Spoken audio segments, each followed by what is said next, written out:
and welcome to healthyhouseplants.com, where we teach you all about gardening in the great indoors. If you'd like to support our show, please use our Amazon affiliate link below. Today we are going to repot a Monstera deliciosa that really needs a repotting. Someone that I know had this plant, and actually the plant chose the pot a while back, hadn't gotten around to repotting it, and finally asked me if I could, and I thought, yes, that'll make a great video too, because I don't have one as of yet where I'm repotting one of these beauties. So this is a juvenile one. You can see it's still in good shape. One of the reasons it's still in good shape is because there is room down below here where the roots were able to get excess water. So because Monsteras do like their water, they're from the rainforest, tropical areas of the world, so they are used to lots of moisture, humidity, that sort of thing. So this actually worked for it, although it's not ideal because the plant is starting to yellow a little bit here and there, and it's not really growing. It's pretty much staying almost the same.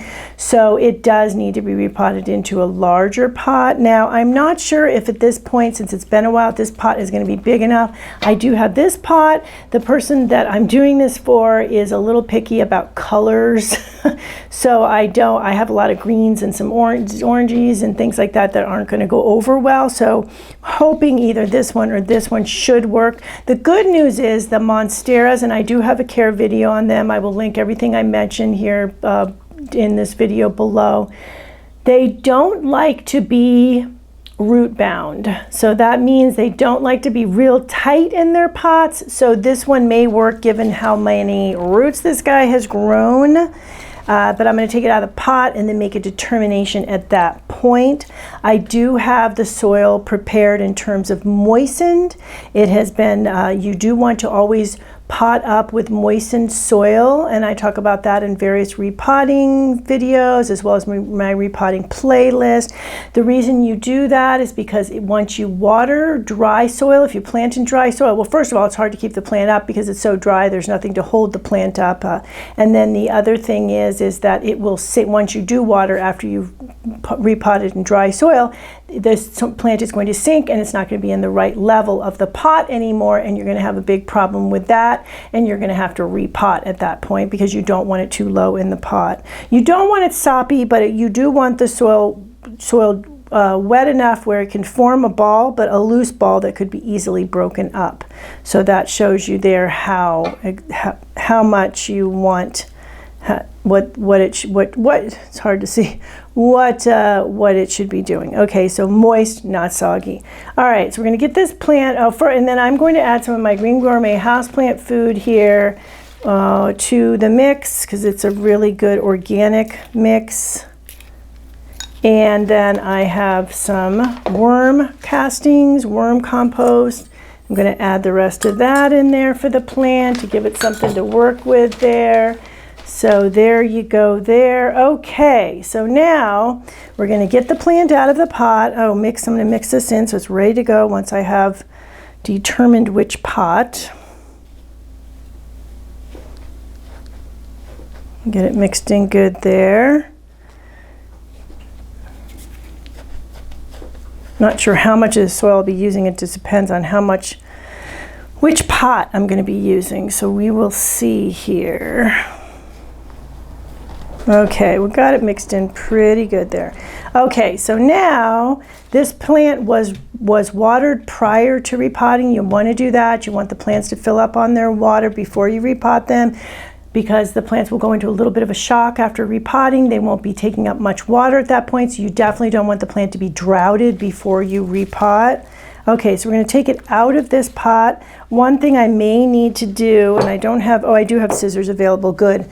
I may need to cut this plant. I'm going to need to cut this plant out of the pot. It's not going to work. It's not going to be effective to try to pull it out because these roots are not going to come. Some of them are too big to come out of the pot holes at this point.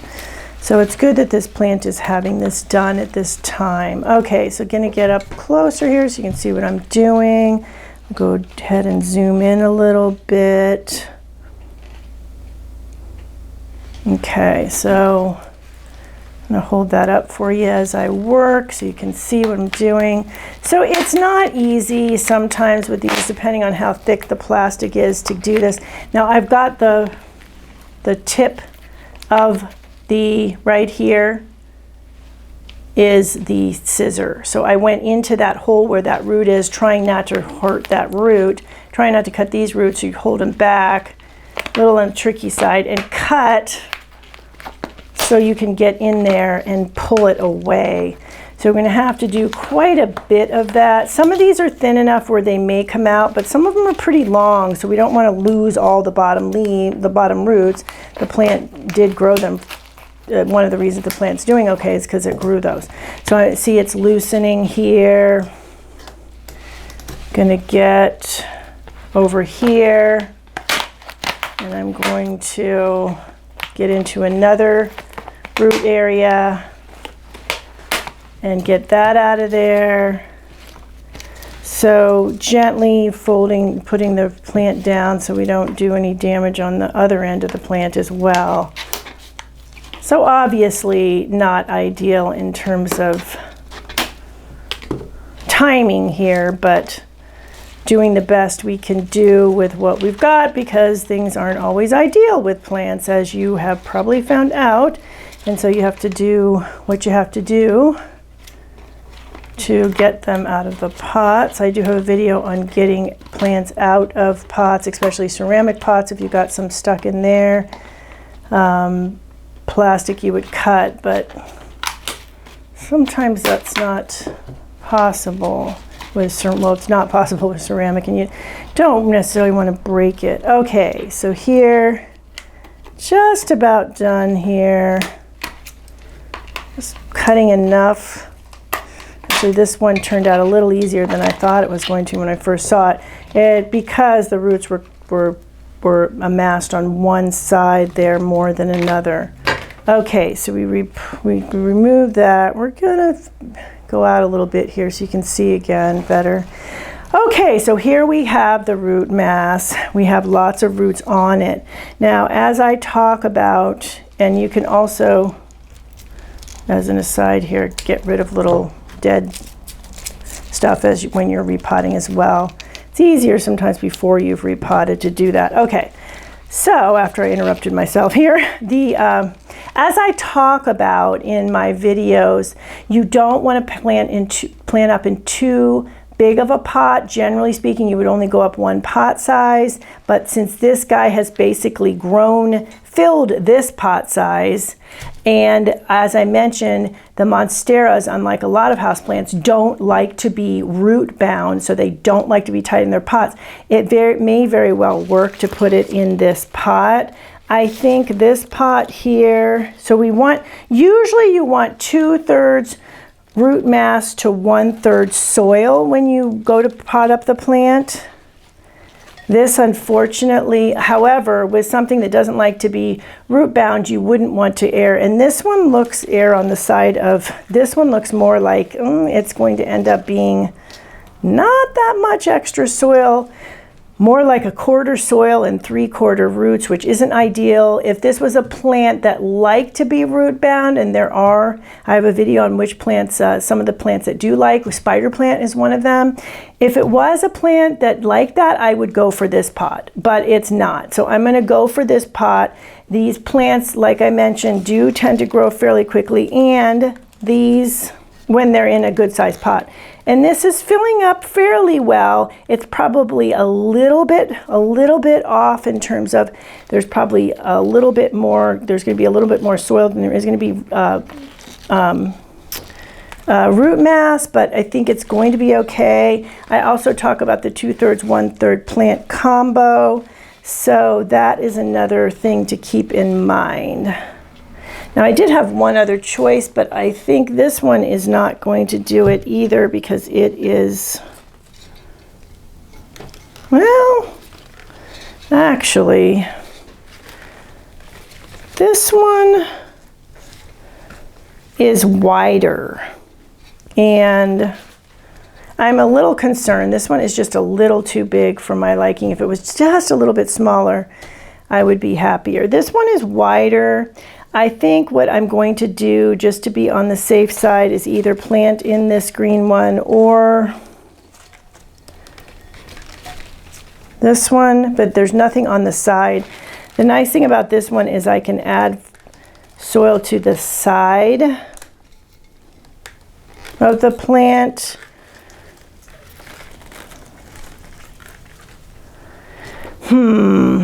But that is not, I don't know how much I'm going to be able to put on the bottom of it. So Nina, as I had a feeling, was concerned about this. None of these are completely ideal. I am going to stop and look again, even though I looked earlier, to see if I can find another pot. We are back, and I think I found a good pot here that will be an acceptable color arrangement as well. So, and it's a little bit, you'll see it's a little bit smaller than this one, even though this one's really pretty. This one is also really pretty. So we are going to use this one, going to get this one out of the way so it's easier to work. Okay, get this other one out of the way as well.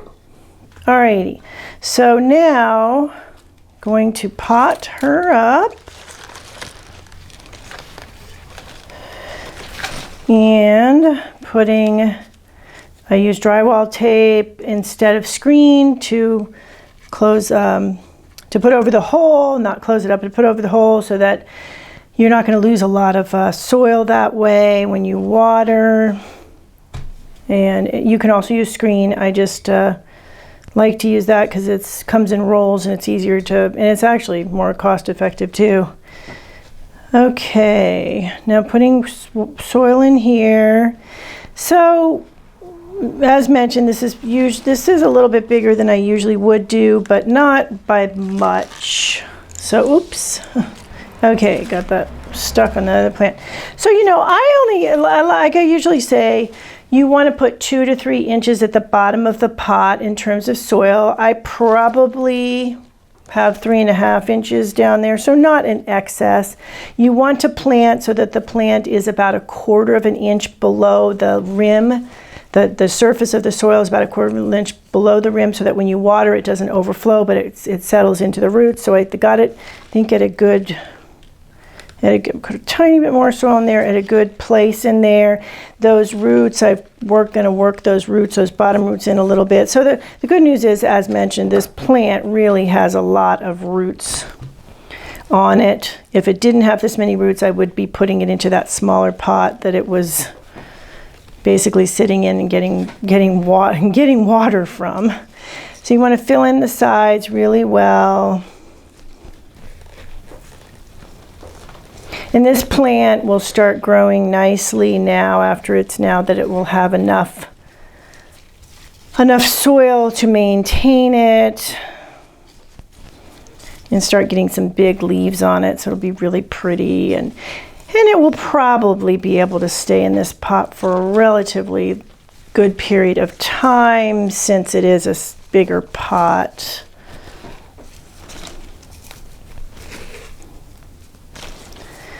You want to fill in all the sides really well so that you don't have any air pockets in there, because air pockets, what happens if there's air pockets in the soil is any roots that are in that air pocket will dry out and die. And obviously you don't want that to happen for many reasons, one of them being that you could then set the plant up for root rot. If you lose a lot of root, then the plant's into way too much wet soil. So keep working until you work a bunch in there. Make sure, like I said, that you press. It's just called tamping when you're pressing down like that. There's a little bit of aerial root coming out of this, and I have a video on what are aerial roots on Monsteras. What are they for? They absorb moisture. So here it is right here. So you want to preserve those as well. When I'm done planting it, I'll zoom in on that so you can see it. So just about there on the planting, on the potting up here. And I'm sure the person who had been trying to get to this and never got, she's very busy, young mother, so not a lot of time right now to to tend to her garden, but she really loves these plants, so this will be nice. Okay, so here we go. I'm going to fill in some of these areas here. You want it even all the way across as well, because you don't want it to be sloping so that the water rushes to just one side. All right, so the plant is repotted now. And when you do that, you also, I'll zoom in a minute on that aerial root so you can see what they look like. There's another one coming out in the middle. It's going to start getting a lot more aerial roots now that it has more soil, and it's going to be growing more too. And as I said, the sloping, if it was sloping, then when you water, the water would just congregate in one side of the plant and that wouldn't be good for it. Okay, when I'm going to, I ran out of, because I've been using them in other videos, moss poles. So what you want to do is I will be installing a moss pole in this plant, especially before it starts to grow a lot, and the plant will attach itself, and I will also help by attaching it to the moss pole, and that's how to simulate how they grow in nature. So that's a really helpful thing for them to have. And then here's that aerial root so you can see it up close here. So you can see this brown thing here. This is going to get a lot longer. That's an aerial root. There's another one coming out in the center here that I'm poking on there.